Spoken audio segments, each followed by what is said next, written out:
देखिए, पृथ्वी study classes में most important question हमारा अभी का चल रहा है। कुछ क्वेश्चन मैंने अपलोड किया था, कुछ क्वेश्चन आज जो कि समीकरण के बारे में मैं बताने जा रहा हूँ। तो इसको मैंने अपने ऑफलाइन के बच्चों को भी बताया है, आप लोग के लिए भी मैं भेज रहा हूँ। तो इसके लिए सबसे पहले हमको देखना क्या है कि एक क्वेश्चन हमको 3 दिया है, फर्स्ट, सेकेंड, थर्ड। बेटा आवाज मत करो, थोड़ा सा सो रहा है।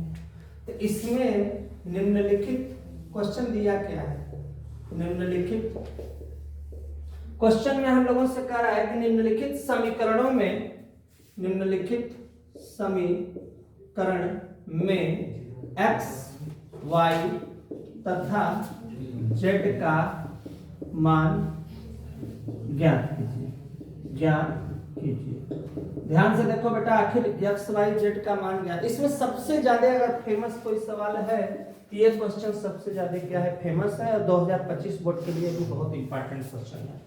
तो सबसे पहली सवाल हम लगाते हैं, 4x 3 5। हम अपने लगाने से पहले हम अपने ऑफलाइन के बच्चों से ही सोच रहे हैं कि इसको लगा दें, क्योंकि वो सब बच्चे भी पढ़े हुए हैं। इसमें हमें किसका मान निकालना है?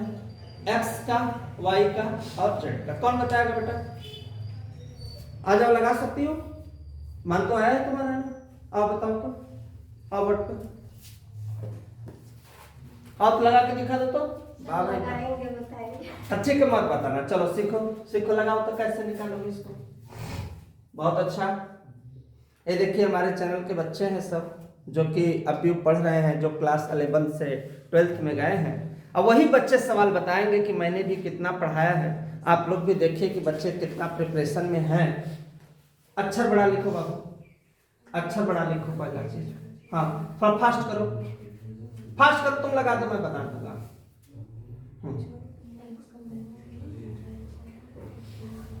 बस ऐसे होगा। ये क्या लिखे हो? एक कौन सा अक्षर है? एक कौन सा अक्षर है? सर ये 4 है।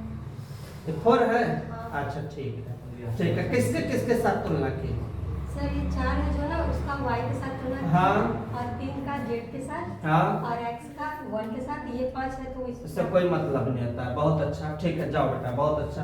देखो, बच्चे ने बहुत सही लिखा है, लेकिन थोड़ा बच्ची है, अक्षर थोड़ा छोटा है, तो खैर इसमें कोई बड़ी बात नहीं है। क्योंकि यहाँ बोर्ड पे आके लिखना भी बहुत बड़ी बात होती है, जिसको प्रैक्टिस नहीं होती है उसके लिए यहाँ लिखने में ही बच्चे घबराने लगते हैं। लेकिन बच्ची ने बहुत साहस के साथ काम किया।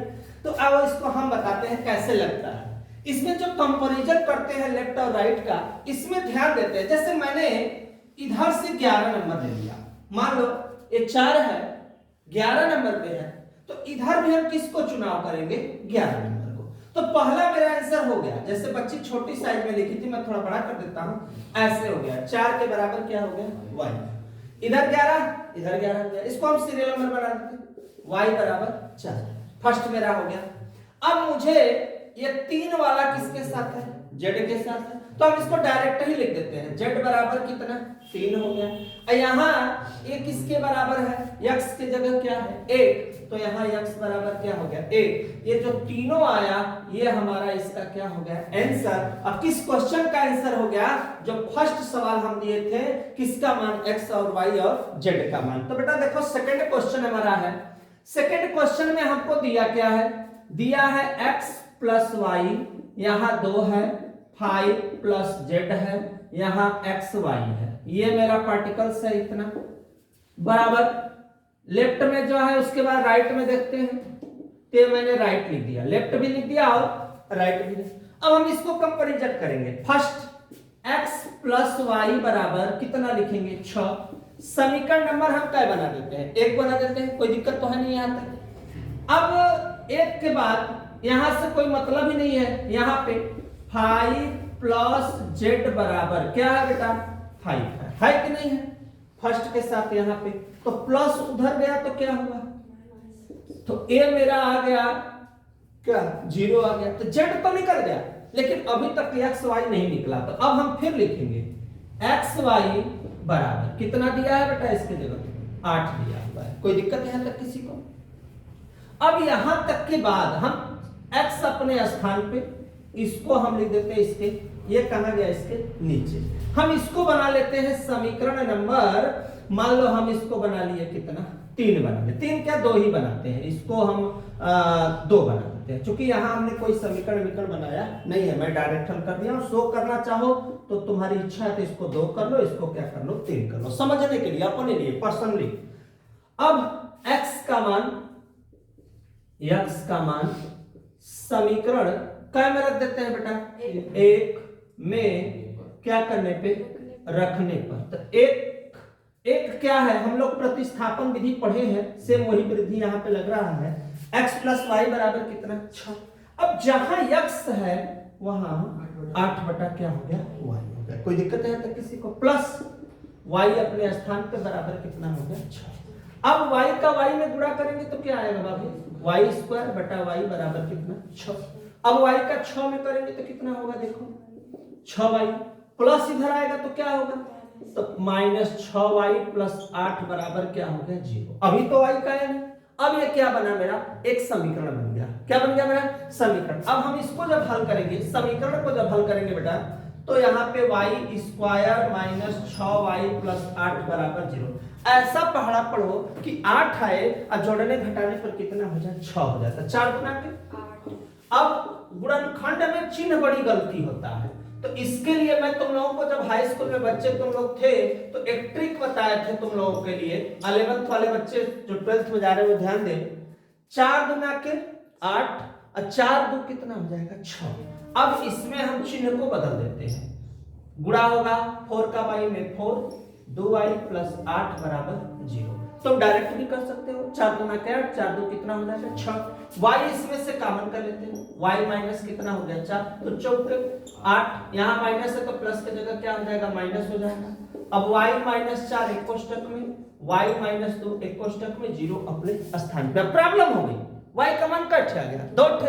अब कंफ्यूजन की किसको रखें, y माइनस 4 बराबर 0, y बराबर 4, y माइनस 2 बराबर 0, y बराबर कितना हो गया 2। कोई दिक्कत यहाँ तक किसी को।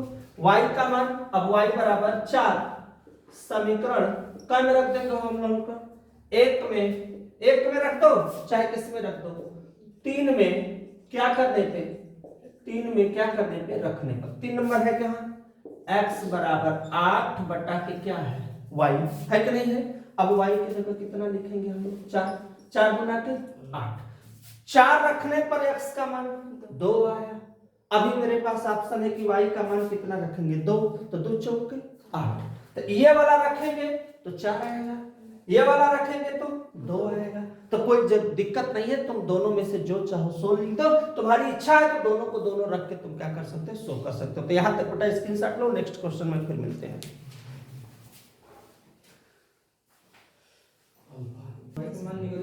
हाँ देखो मैं नहीं बता, x बराबर 2 आया, ध्यान देना किसको रखने पे, y बराबर 4। तो हम लोग 11th में से 12th में जा रहे हैं तो थोड़ा दिमाग भी तेज रखना पड़ेगा, बार बार नहीं रखेंगे। देखो x बराबर कितना 2 आया, y बराबर कितना आया बेटा 4 हो गया, और z बराबर कितना, एक आंसर ये हो गया। ये भी एकदम अच्छा आंसर है, एकदम 100% ये भी आंसर है। एक आंसर और बनेगा, क्यों बनेगा, क्योंकि y बराबर कितना 2, तो जब y का मान हम यहाँ पे रखेंगे 2, तो 2 चौके 8, तो एक आंसर और बनेगा, x बराबर 4, y बराबर 2 और z बराबर 0। कोई दिक्कत यहाँ तक किसी को, चाहे ये आंसर मान लो चाहे ये आंसर मान लो, कोई दिक्कत नहीं है। लेकिन हम 100 दोनों करेंगे, क्योंकि दोनों हमारा पॉजिटिव है, दोनों हमारा क्या है पॉजिटिव है, इसलिए हम एक बार 4 रख के कर लेंगे, एक बार कितना रख के करेंगे 2 रखेंगे, तो आंसर भी हमारा कितना आ जाएगा 2। नोट कर लेना इसको। हाँ देखो बेटा, एक क्वेश्चन हम लोगों को दिया है, इसमें भी हमसे x, y और साथ साथ z का क्या पूछा है। कोई दिक्कत है तो किसी को, एकदम बेस लेवल लगाएंगे, कोई परेशान नहीं होना। x plus y plus z बराबर 9, समीकरण नंबर 1, x प्लस जेड बराबर, समीकरण number 2, third y plus z बराबर 7, समीकरण नंबर 3। कोई दिक्कत। अब हमको इसमें माइंड ये लगाना है किस मान को पुटअप करें कि हमारा कोई ना कोई एक मान आ जाए, चाहे x आ जाए, चाहे y आ जाए, चाहे z। लेकिन मुझे नजर आ रहा है एकदम आईना की तरह, y प्लस z कितना 7। तो लिखेंगे समीकरण, ध्यान देना बेटा, एक में समीकरण 3 का मान क्या करने पे रखने पर, एकदम ध्यान दो, रखने, ठीक। लिखो, सो करके लगाओ, y प्लस जेड बराबर 9। इतना जो लिखा है इसके जगह, इतना जो लिखा है उसके जगह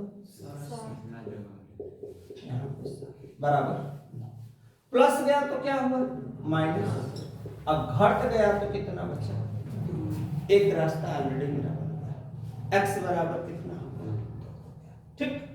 अब हम x के मान को यहीं पे दिखाते हैं, x के मान को, x के मान को समीकरण क्या में बेटा 2 में क्या करने पे रखने, क्या नंबर में 2 नंबर में, 2 नंबर शो करो जरूर, x प्लस जेड बराबर 5, कितना लिखा है 2, तो x के जगह 2, प्लस उस पार जाएगा तो क्या होगा माइनस होगा, अब घटेगा तो कितना बचेगा हमारा 3, x आ गया, z आ गया। अब z का मान समीकरण नंबर कितना में, z का मान समीकरण 3 में क्या करने पे रखने पर, 3 नंबर है क्या, y प्लस जेड बराबर 7। ध्यान देना, अब y अपने स्थान पे z का मान हो गया 3, प्लस उधर गया तो क्या हो गया माइनस, घटा तो कितना हो गया 4, कोई दिक्कत है। अब हमारे पास x बराबर कितना आया 2, y बराबर 4 और z बराबर कितना 3, तो ये जो मान हमारा आया ना, ये इसका क्या हो गया आंसर हो गया। स्क्रीनशॉट लो बेटा, नेक्स्ट क्वेश्चन में फिर मिलते हैं। हाँ बेटा देखो, ये नेक्स्ट क्वेश्चन फिर हमारा है, तो स्टडी क्लासेस पे मोस्ट इंपॉर्टेंट क्वेश्चन चल रहा है। क्लास 11th के जितने बच्चे क्लास 12th में जा रहे हैं उन्हीं के लिए क्लासेस स्टार्ट हुई है। आप लोग भी ध्यान दीजिए, ऑनलाइन भी ऑफलाइन दोनों दिख रहा है, तो इसको लगाएंगे कैसे ये ध्यान देना है। फिर वही सेम प्रोसेस, अगर हम इधर a माइनस बी तो इधर माइनस, तो लिखेंगे a माइनस बी बराबर समीकरण नंबर 1, यहां आ जाते हैं इसके बराबर 0, तो 2a माइनस बी बराबर 0, समीकरण नंबर 2। क्लियर है एकदम कंसेप्ट। थर्ड में, थर्ड को 2a प्लस सी बराबर 5, ये हो गया मेरा थर्ड हो गया। लास्ट हमारा 3c प्लस डी बराबर 13, समीकरण नंबर 4 हो गया। अब हमको बारी बारी से a b c तथा d का क्या आंसर में मान, ये d है, इतना ध्यान रखना, ये ठीक है, कोई दिक्कत यहाँ तक। तो हमको सबसे बेहतरीन ऑप्शन हमको क्या है, बेहतरीन से बेहतरीन ऑप्शन है समीकरण 1 तथा समीकरण 2 को क्या करने पर बेटा घटाने पर उससे बेनिफिट मिलेगा। बेनिफिट मिलेगा कि मेरी चिन्ह क्या हो जाएगी, बदल जाएगी। देखो a माइनस बी बराबर माइनस 2a माइनस बी बराबर 0, ओके। प्लस है तो क्या होगा माइनस, माइनस है तो क्या होगा प्लस, अब प्लस है तो क्या होगा माइनस, b से b मेरा क्या होगा कट गया, और 2a में से उल्टा, चूंकि यहाँ पे कितना है 1, और 2a में से घटेगा तो माइनस a, यहाँ माइनस, माइनस से माइनस कट गया, a बराबर कितना हो गया 1, एक रास्ता मिल गया मुझे, a का मान समीकरण 1 में क्या करने पे रखने पर, 1 नंबर में मुझे समीकरण 1 का मान क्या करने पे रखने को, तो 1 नंबर है कहां बेटा, a माइनस बी बराबर माइनस, जहां a लिखा हुआ है वहां पे कितना 1, ध्यान देना बेटा। अब माइनस बी माइनस, प्लस उधर गया तो क्या होगा माइनस, और अगर जोड़ेंगे तो -2, -1 -1 -2 कट गया। b बराबर कितना होगा 2। तो अब हमको क्या रास्ता नजर आ गया, दो मान a और b। c का रास्ता ढूंढते हैं, कहां से मिल जाएगा, c मिल जाएगा मुझे समीकरण कितना से बेटा 3 से, तो लिख लेंगे यहाँ पे आराम से b का मान समीकरण क्या है बेटा 3 में क्या करने पर रखने पर, कई नंबर में रखने पर 3 नंबर में 2a + c बराबर कितना 5। ध्यान से देखो बेटा 2c ये b है, इतना ध्यान देना। अब जहां 2 अब b का नहीं c का मुझे निकालना है, करो b का मत रखो, a का रख दो तब हो जाएगा। a का मान रखने से हमको बेनिफिट होगा। 2 a का मान है कितना 1 और प्लस c बराबर 5, 2 1 का 2, अब प्लस उधर गया तो क्या हुआ माइनस, कितना हो गया 3। ये भी क्लियर हो गया, मुझे a मिल गया, b मिल गया, c अगर c का मान रख देंगे चौथा में तो मुझे क्या मिल जाएगा d का मिल जाएगा। c का मान समीकरण क में 4 में क्या करने पे रखने पर, 4 नंबर है कहां बेटा 3c + d बराबर कितना हो गया 13। अब 3 जहां c है वहां पे 3 + d बराबर 13, 3 3 9। अब प्लस उधर जब जाएगा तो क्या हो जाएगा माइनस, तो d बराबर 13 - 9 घटाने तो कितना हो गया 4। तो मेरा चारों मान आ गया। अब हम अच्छे से लिख देंगे इसका आंसर, x बराबर कितना आया था, x नहीं a है ना, a बराबर 1, फिर क्या है बेटा b बराबर 2, c बराबर 3 और d बराबर कितना है 4। तो ये जो आया है पूरा ये हमारा क्या है आंसर है, a b c और d का मान है। स्क्रीनशॉट लो बेटा, नेक्स्ट क्वेश्चन में फिर पूछते हैं। ये देखो अपना मोस्ट इंपॉर्टेंट क्वेश्चन फिर है, 8वां नंबर में दिया है a बराबर a i j। तो मैं तुम लोगों को बताया हूं कि i पंक्ति है और j क्या है, m गुणे n, जो इसका रूप है उसका नाम लिखा है m गुणे n। लेकिन एक बात और कहा है कि एक क्या है वर्ग अवयव, वर्ग अवयव उसको कहते हैं जिसमें पंक्ति की संख्या और स्तंभ की संख्या आपस में कैसे हो बराबर हो। क्योंकि वर्ग में क्या होता है जो लंबाई है वही क्या है चौड़ाई, चारों भुजाएं क्या होती हैं बराबर होती हैं। यदि कह रहा है कि m से बड़ा n है या n से बड़ा n है, m के बराबर n है, इनमें से कोई नहीं, जिसको आ रहा तो क्या बेटा, तो चारों विकल्प में से कौन सा विकल्प बनेगा सी बनेगा। क्यों बनेगा, क्योंकि यह एक कौन सा वर्ग अवयव है। कैसे है वर्ग अवयव, कैसे है 11 12 21 22, ये क्या है, इसका नाम है वर्ग क्या अवयव। इसमें अगर हमारी नजर अगर पड़ती हो, ऐसे बता देते हैं, अगर इसमें नजर पड़ती हो R1 R2, मतलब यहां पे अगर नजर पड़ती C1 C2 हो गया। क्यों ऐसा क्यों, क्योंकि इसमें अगर चेक करके देखा जाए तो यह किस गुणे का है भैया 2 गुणे 2 मेरी पंक्ति है, 2 मेरी क्या है पंक्ति और 2 मेरा क्या है कॉलम। कोई दिक्कत है तक किसी को, 2 कॉलम और 2 क्या है पंक्ति। तो इससे कंफर्म होता है कि जो पंक्ति की संख्या बराबर, पंक्ति की संख्या के बराबर स्तंभ की संख्या, जो मेरे पास आई है वही मेरे पास j। अच्छा से बताते हैं, जो आई है वही j है, अर्थात किसको बोला है m और n, तो m के बराबर क्या होगा n, जो m होगा वही n होगा। तो विकल्प नंबर मेरा कौन सा है तीसरा, तीसरा हमारा क्या है सही है।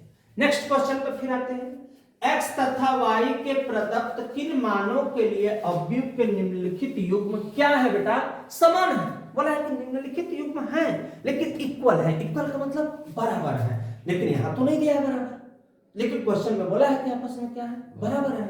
और 4 विकल्प हमको दिया है, तो आपको कोई टेंशन नहीं लेना है। देखो बेटा, कोई टेंशन हमको नहीं लेना है। इसमें 3x + 7, यहां पे 5, y + 1, 2 - 3x, ये हो गया। ध्यान से देखना, बराबर हम अपने से लिख रहे हैं बराबर, क्योंकि यहां बोला है कैसा है, समान। फिर यहां पे 0, y - 2, यहां 8, यहां पे 4। कंसेप्ट क्लियर हो गया। फर्स्ट के साथ तुलना करेंगे, 3x + 7 बराबर कितना होगा, 0। प्लस गया तो क्या होगा, माइनस, x बराबर -7/3। किसका मान आया, x का आया। y + 1 बराबर कितना, y + 1 बराबर कितना, 8, प्लस गया तो क्या हुआ, माइनस, इसका मान आ गया 7 आ गया। अगर हम ट्राई इसको भी करेगा तो कोई खैर मतलब है नहीं, लेकिन तुम अपने समझने के लिए अगर तुम्हारी इच्छा हो तो इसके बराबर इसको भी तुलना करोगे। अब 2 प्लस आएगा तो क्या, माइनस, माइनस गया तो क्या होगा, प्लस। 4 में से 2 घटेगा तो कितना, -2, 7 में कितना, 3। ये डाउन में आएगा तो इसका मान भी कितना आएगा, -2/3। क्या मैच कर रहा है? अगर ये बराबर होता, सब मान बराबर में चलता, तो x का मान हम कैसे हो निकालते, आपस में क्या होता, बराबर होता। तो यहाँ पे हमको समझने योग्य ये बात है, यहाँ पे कि x तथा y के मान समान नहीं है, समान नहीं है। पहला बात, x तथा y के मान आपस में बराबर नहीं है। दूसरी बात, इसलिए अवयव ज्ञात करना संभव नहीं है। अवयव ज्ञात करना क्या संभव नहीं है। तो अब इस टाइप से अगर हमारा क्वेश्चन बन रहा है तो यहाँ पे जो आंसर है कहीं ये नजर भी नहीं आ रहा है, तो हमारी बात खत्म। कौन सा नंबर, बी नंबर ज्ञात करना संभव नहीं है। बस क्या नहीं, उससे नहीं मतलब नहीं, यहाँ मैच नहीं कर रहा ना बेटा, मैच नहीं हो रहा है, तो मैच नहीं हो रहा तो ये संभव नहीं है। बस हम इतना लिखेंगे, अगर मैच करता तब मान जाते कि हाँ वो वाला मैच। इसलिए हमें इससे लिए बहुत परेशान होने की आवश्यकता नहीं है। तो ये था मेरा प्रीटू स्टडी क्लासेस में मोस्ट इंपॉर्टेंट अवयव का। और ये अवयव का कितना सवाल था, एक सवाल लास्ट 10 नंबर का और बचा है, उसको भी 2 मिनट में बता देते हैं, तो फिर हम चलते हैं आगे।